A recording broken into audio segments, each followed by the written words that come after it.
Hello, welcome back to Grow New Plants. Today I'm going to do some hardwood cuttings off of some Rose of Sharon or Althea. And I've got two different kinds. I've got this is a double purple, and then I've got another one that I'll show you in just a second. It's a red heart. So I will get started on these things. I'm going to do 16 of each one. I'm going to plant them in a 32 cell tray. So I'm going to do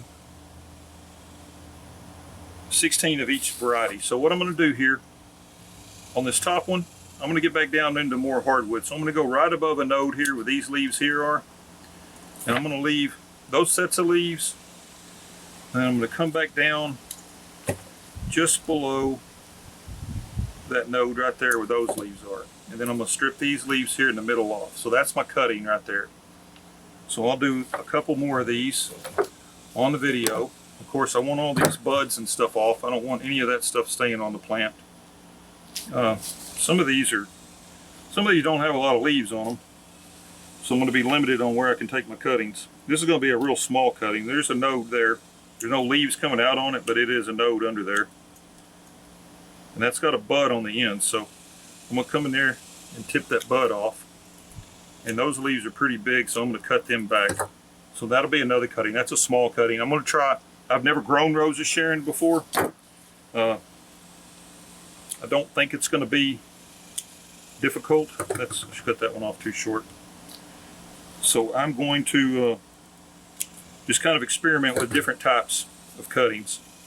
So this one's kind of a hardwood on the bottom, and then it's got some new growth coming out across the top here. So we'll give that one a shot. It's got a bud on the top I'm going to pinch off. I just want to leave a few leaves, just enough where the plant can transpire a little, but I don't want to leave too much on there or it'll dry out. So cut that tip off. I'll do one more and then I'll do the rest of them off camera. So I need to get 16 cuttings, so there's a good one right there. So got a node right there. Take these leaves off. I'm going to go ahead and cut that tip, and I'll leave these two leaves. Again, these are big leaves, so I'll just cut them back. So there's another one. So I got 1, 2, 3, 4, 5, so I need to get 9 more. So I'll just fast forward through the rest of it.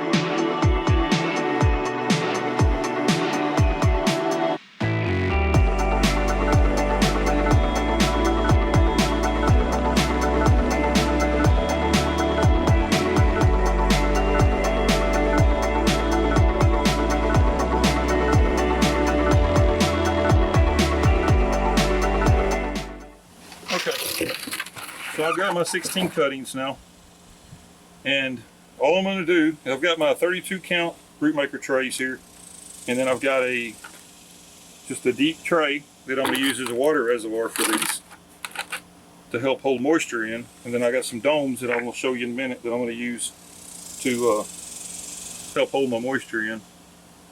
So these are small enough, I think I can just directly stick them in here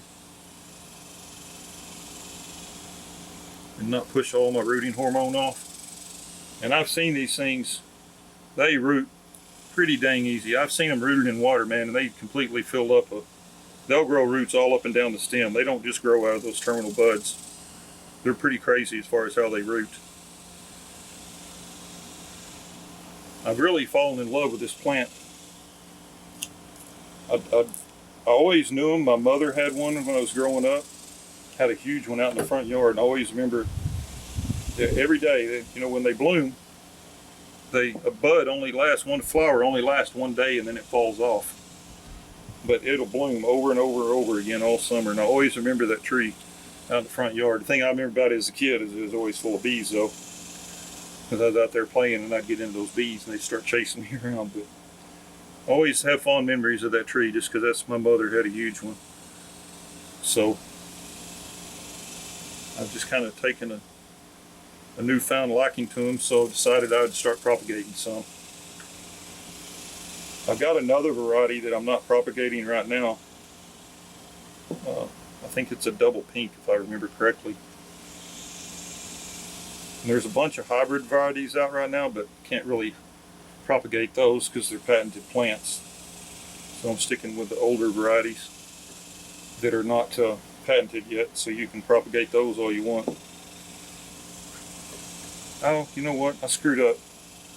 You know what I'm going to do? I was going to do these 16 that way and 16 that way, but since I've already done this, I'll go long ways. So this front half will be the double purple, and then the red hearts will be on the back side. Okay. Well, I had a couple extra ones, but that's fine. Tell you what, I'm going to do away with that one because it's so crooked. It might have been the best one too, and I just lost it. But okay, so I just put these in. I kind of pack them down, firm them up a little bit. When I get done, of course, I'll water them, and that'll help hold them firm in place. The main thing, you just want to make sure you got good dirt contact onto the. You want to make sure the dirt is contacting this good right here, or the roots are going to just grow out into the air and die. So you want them to have something to grow into to stay moist. So I'm going to push this to the side, and then we will get. And I have some pictures that I took of these, of the flowers, so I'll post those up. I'll post the purple ones up. I showed you one purple flower, I had it, but I don't have a flower off of this one. This is the red eye, or the red heart. So, tell you what I'm going to do. I'll post a picture of both kinds. I'll show you a picture of what these flowers look like, and then I'll go ahead and do these cuttings off camera because it's going to take me a little bit. It's kind of boring. So I'll get the cuttings off these real quick and we'll be right back.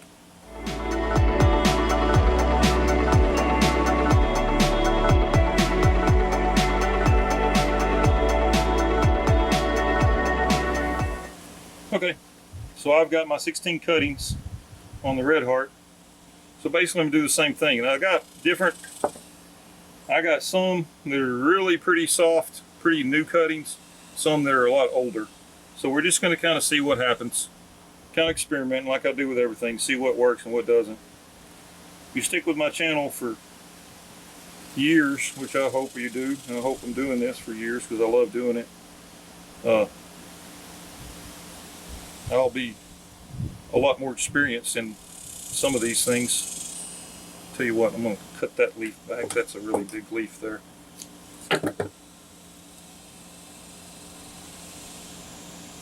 And hopefully I will not forget to label these things before I move them.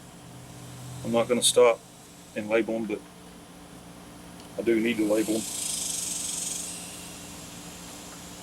So I did another video. I'm not sure which one of these I'll post first. I did one with some oleanders, and I showed you my little greenhouse, mini greenhouse setup that I used for these to propagate them outside. Because of any kind of cuttings like this, the critical thing is that you keep them moist. If they dry out, they're done. And ooh, the wind's picking up and blow some of my cuttings away. I didn't have any extra ones either. These are both trees from friends of mine that I was able to get cuttings from, so that was nice. I do have another one that I bought for myself that I'm going to do off camera probably. Just going to do these two varieties right now. So I got all these stuck. So what I do from here, obviously I got to water them in. So I'll water them in good. And I got this little tray underneath that will help as a water reservoir where it can kind of bottom water and keep these things moist. Even when the topsoil dries out, there's water underneath that it can suck up in there. So what I've got are these little domes. I got these off Amazon. These are domes that I got initially using them for my African violets. They work so good, I figured, well, let's try this, see how it works. So this will help hold the moisture in. I'm going to leave them outside, but they will go in complete shade.